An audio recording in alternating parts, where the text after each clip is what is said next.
So Disney just dropped the second Peter Pan and Wendy trailer. This is the live-action remake of the old animated Peter Pan. I made a video about this before. I will link to that.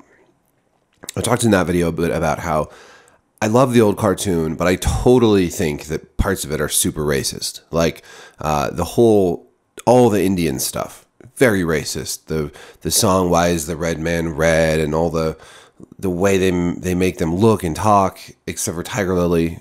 It's just, I don't think it was malicious, but it's that kind of race, that sort of benign racism that just infects a lot of older stuff. And that's the kind of stuff, you know, that we want to get away from in the modern era without going overboard in the other direction, right? We want to get rid of all that shitty racism, but we don't want to totally change everything about the things we love from the past. Which is why, you know, I griped a little in my last video about The Lost Boys. As you can see in the second trailer, even more apparently, most of the Lost Boys appear to be girls. Not just some, not just a couple, but it looks like a good chunk of the Lost Boys are girls. And I mean, if you're gonna go that direction, why not just call them the Lost Kids or something, or the Lost Children? Why call them the Lost Boys at all? It's strange. I talked in that video but also about how, like, in Hook from the 1990s, had a very diverse group of Lost Boys, but still kept them boys because they're lost boys. And it's a big part of the story that Wendy is special because she's a girl. And I went into all that, so I won't go through that again. I was going to say two things. They've also race-swapped Peter Pan and Tinkerbell, and I don't mind this. I think race swapping is fine. The director of this film also directed The Green Knight, and the main character in that is East Indian, and he's a knight in Wales or England or wherever. But it works fine. He's great. He's perfect for the role. I don't care at all. I think it actually makes it kind of unique.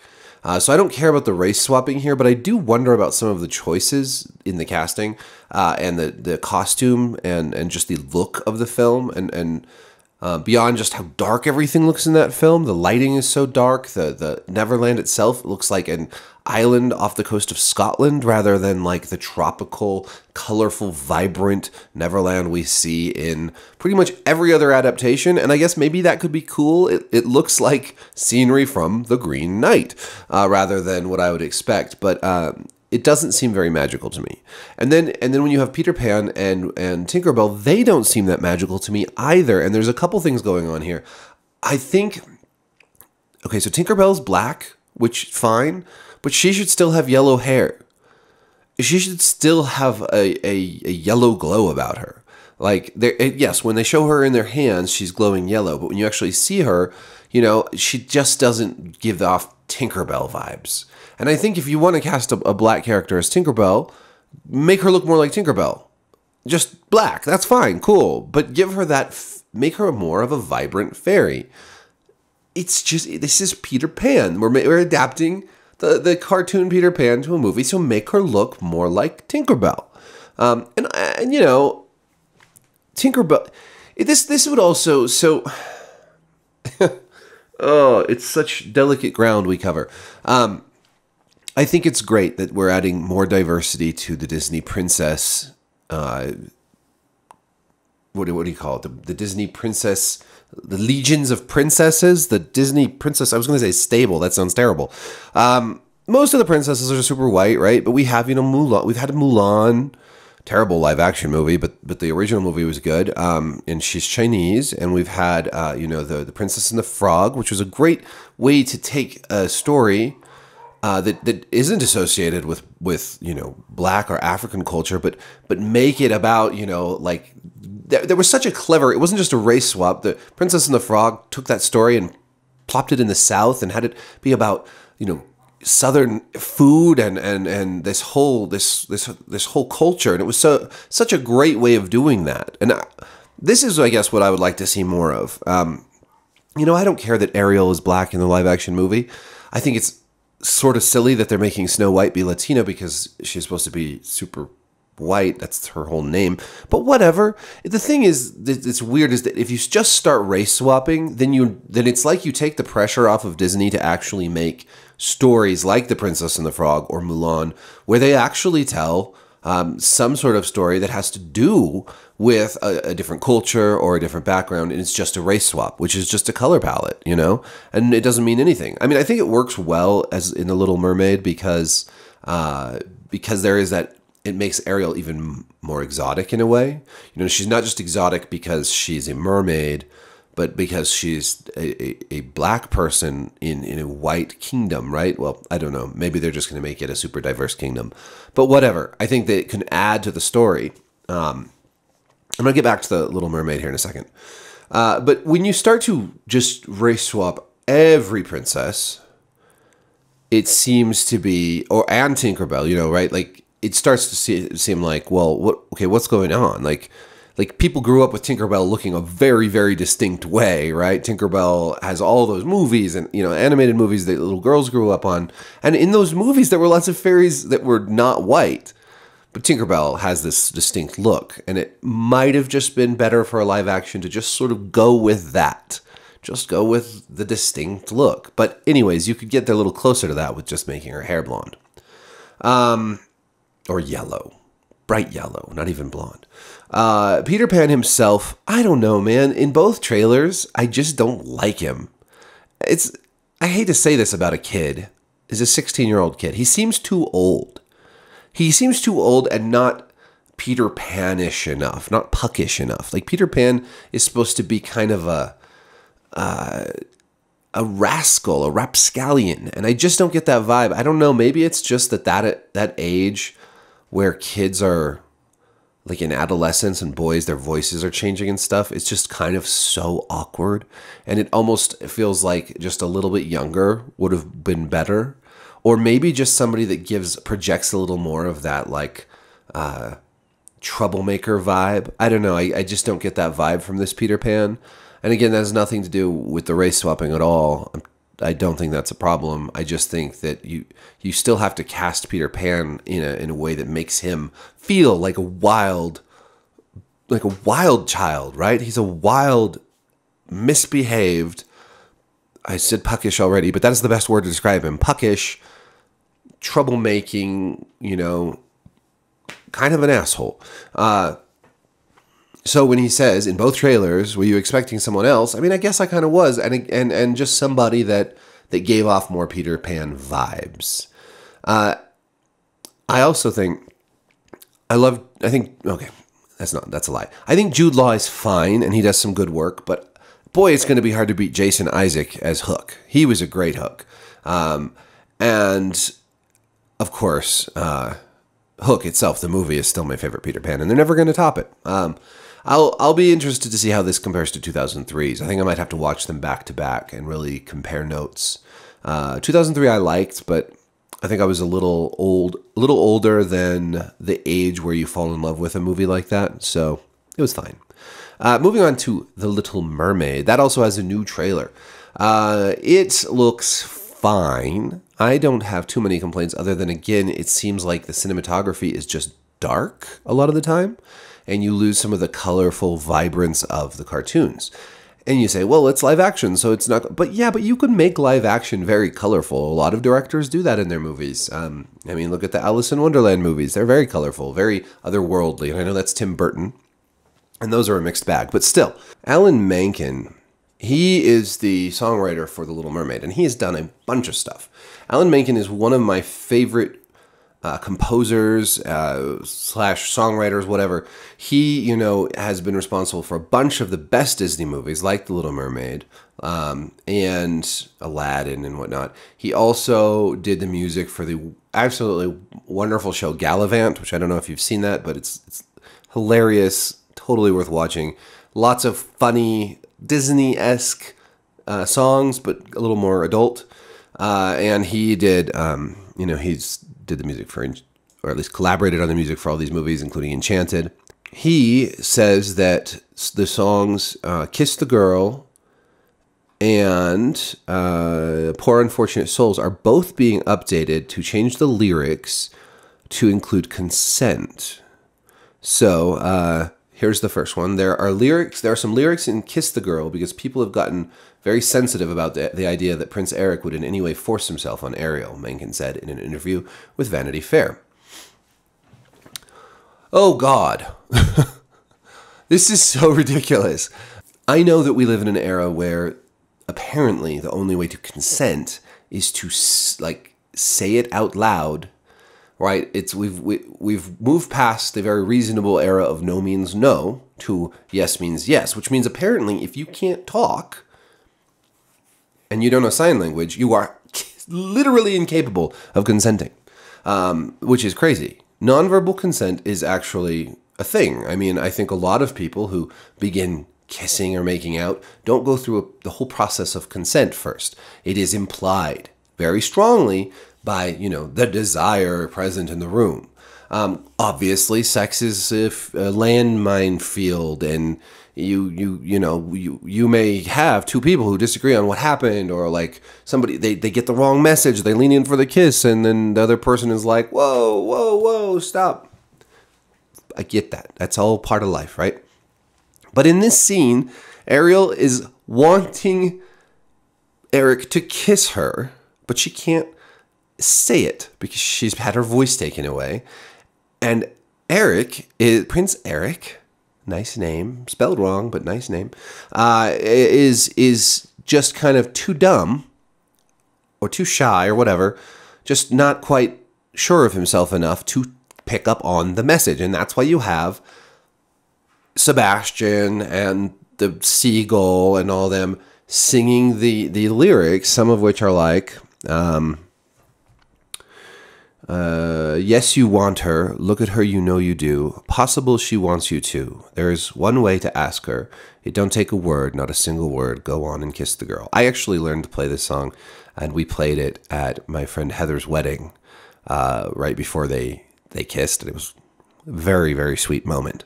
It's kind of a nice song to play on the guitar, actually. But this is a song about two people who are sitting there, and they both want to kiss each other. They both want this, but, she can't initiate because of the curse, and he isn't initiating because he's just not sure of himself, and they're getting this, this mood music to get them going, and then, obviously it doesn't happen because they get sabotaged and they fall in the water. But spoilers!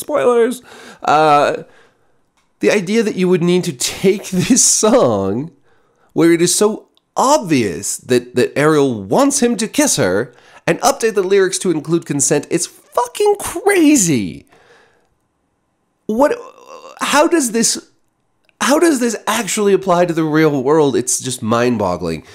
Look, it is a good thing that we teach young people about consensual sex and about good communication and about all of those things. And I think no means no is a super, super important thing for people to learn, because you should not violate somebody's wishes or their personal space or their body or whatever. You should not do that. Obviously, no means no.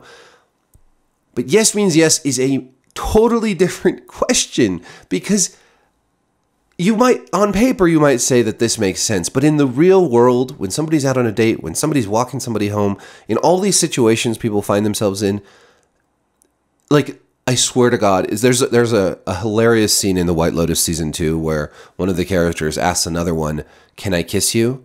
And the woman who's being asked this is just like, oh my God. You can just tell she's super annoyed by this. If you teach your young men that they're going to have to ask girls if they can kiss them first and get a yes means yes consent, girls are going to be annoyed with it, and they're just going to want the bad boys who don't ask. This is how the world works.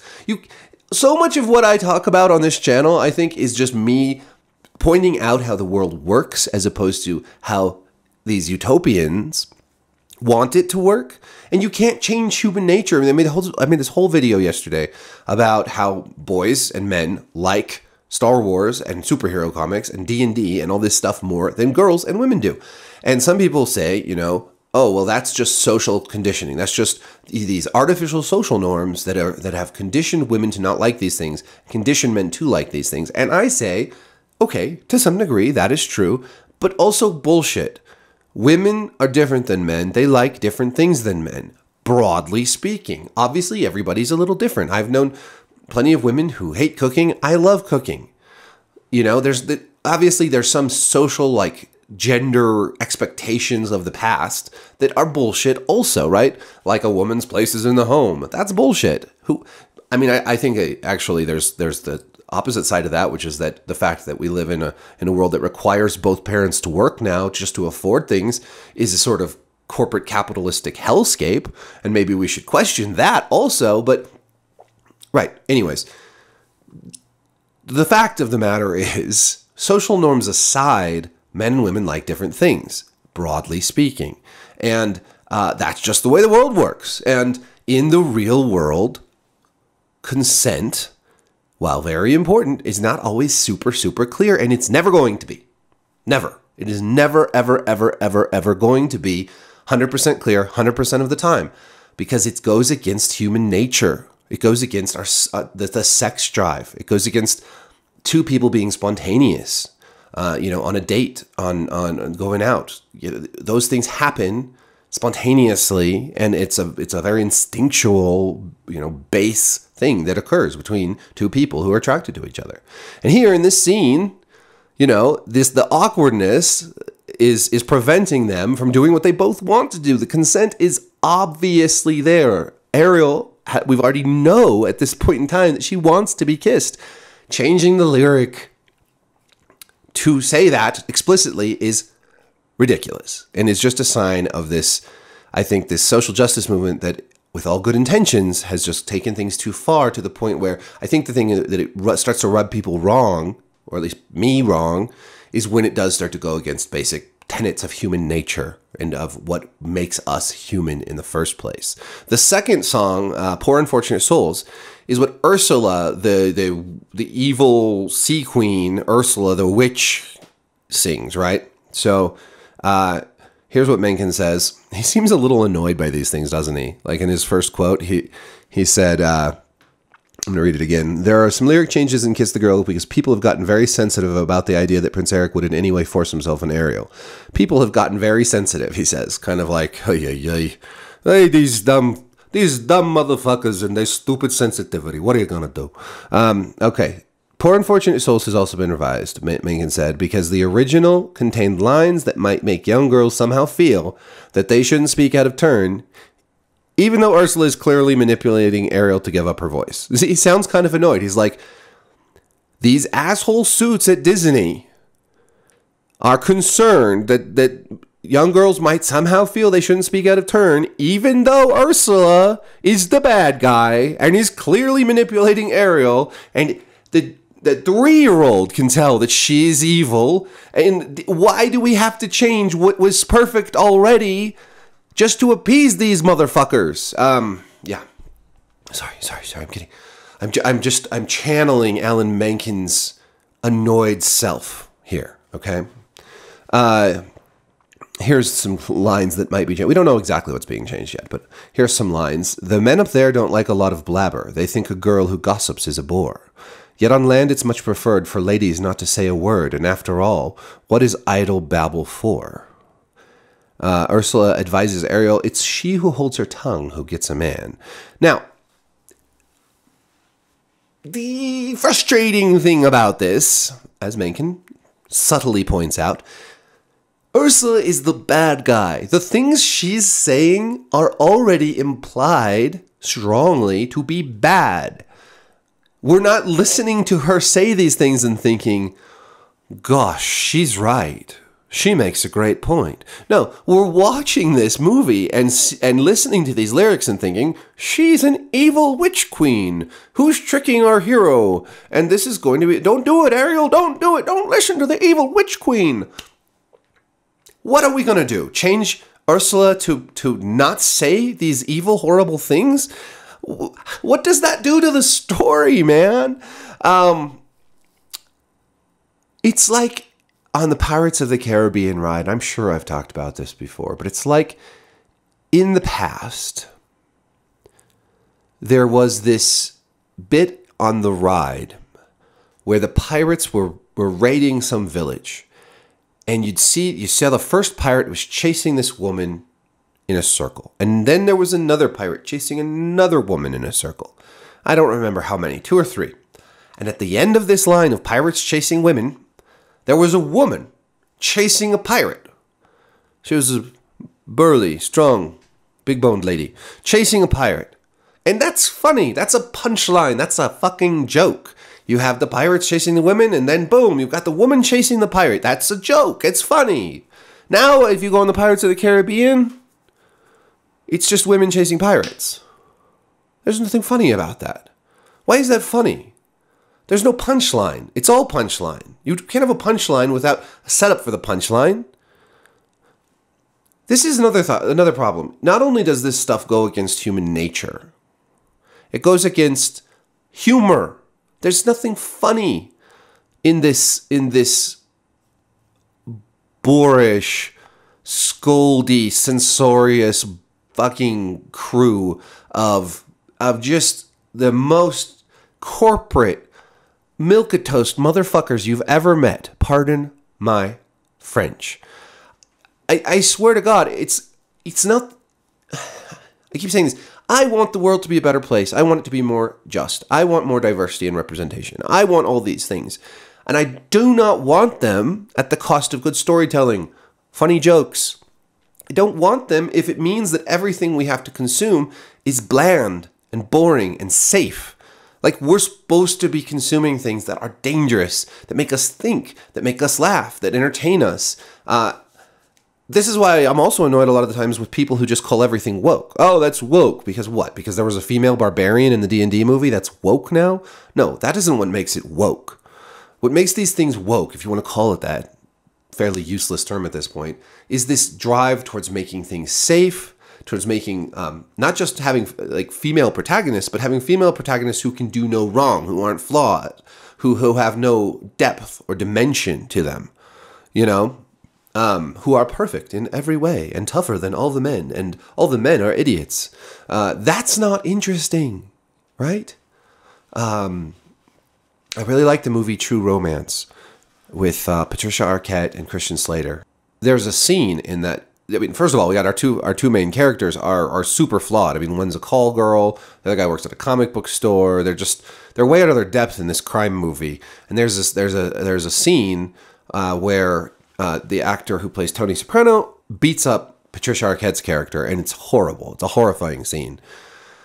But she ends up winning. She's so tough and so freaking awesome in that movie that she ends up, even though she's not as strong, she's not a badass fighter, she just ends up winning.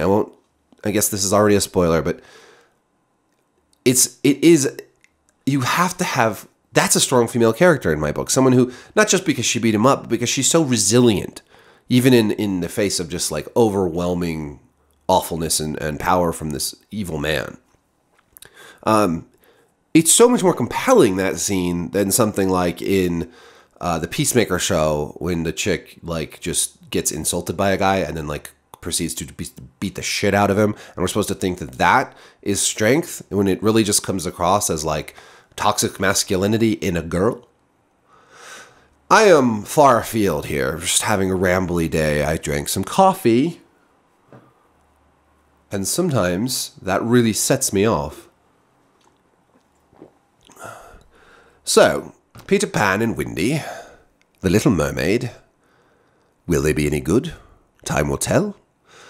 I am not looking forward to either one of them, to tell you the truth. They both look rather bad, and I think the whole Disney live-action thing is sort of a bankrupt concept, mostly designed to retcon the past and make a buck for Disney.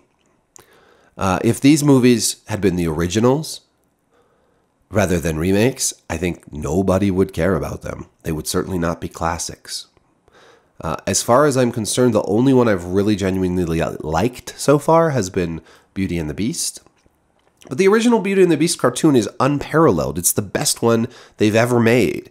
And it's still, it's still head and shoulders better than the live action one. So, yeah, that's all I have to say about that. Thank you for watching.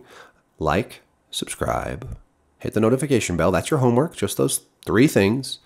And let me know what you think of all this in the comment section below. Peace.